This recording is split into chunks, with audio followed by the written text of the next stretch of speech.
If you ask most Final Fantasy fans what game got them started in the series, they're pretty likely to say something like Final Fantasy X. And that makes perfect sense. It has one of the strongest casts in the franchise, with an incredible story about love, sacrifice, and loss, all taking place in a surprisingly fleshed out world that's constantly living under the shadow of inevitable destruction. It's the kind of game that sticks with you long after the credits roll and comes up in conversation with your friends often. And that's before you even mention that its original release and the HD remaster across multiple platforms has become one of the best-selling Final Fantasy games of all time.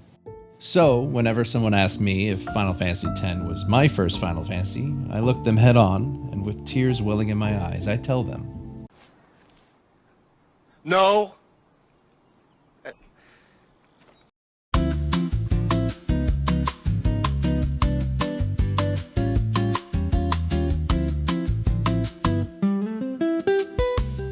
come on now, that would have been way too easy. So what was your first Final Fantasy? I hear absolutely nobody asking.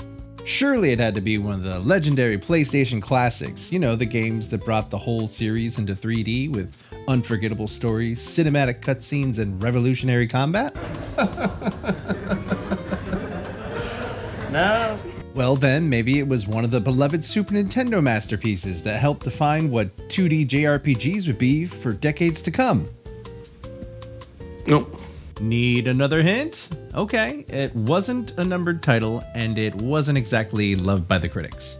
Final Fantasy Crystal Chronicles. Oh, absolutely not. God, no. I'm talking about...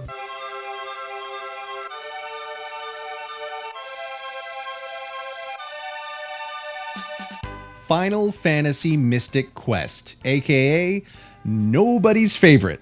Growing up, I never owned Final Fantasy 2 or 3 on Super Nintendo, and I was only able to ever play them many years later when they were released as 4 and 6 on the original PlayStation through Final Fantasy Chronicles and Anthology.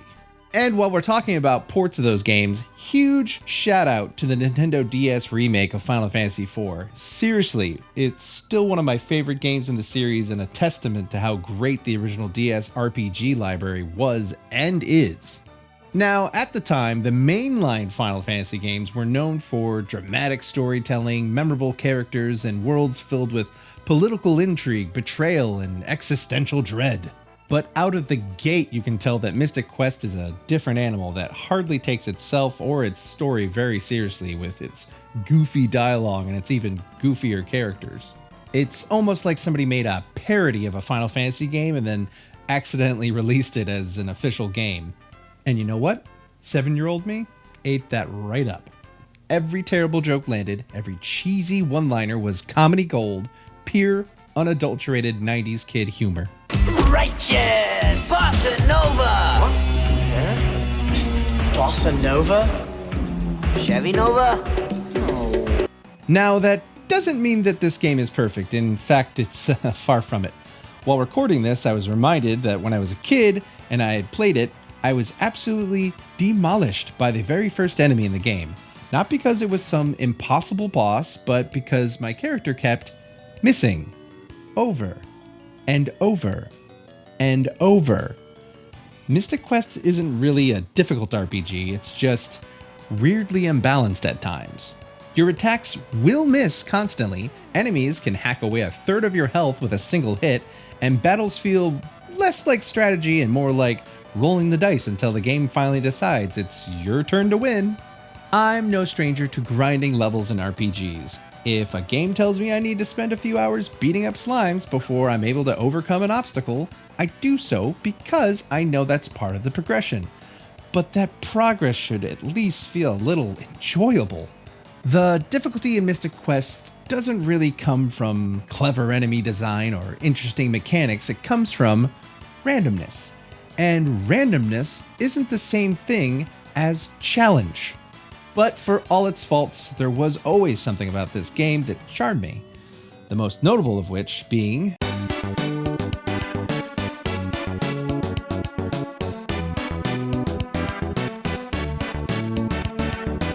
with a soundtrack that slapped harder than Vegeta's parental instincts, it's no wonder I keep being lured back to this game after all these years. I don't know about you, but I grew up in a house where music was playing all the time. We had a whole wall in the living room dedicated to just cassette tapes and CDs, and a stereo system that was both the envy and lament of all of our neighbors. Music was ingrained in me at such a young age that whenever I played even a mediocre game, if I vibed with the soundtrack, it earned my attention for at least a few more stages. You know, maybe if I had started with Final Fantasy VI, I'd be sitting here telling you how I think it's one of the greatest video games of all time. Or if I started with 7, maybe I'd spend this whole video just talking about Sephiroth's mommy issues. But I didn't.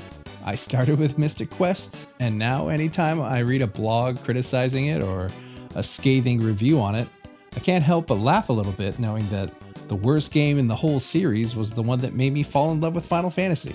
So what was your first Final Fantasy game? Was it 10 like most people, or was it an oddball like mine? Anyways, sincerely, thank you for watching, and I hope you have a great day.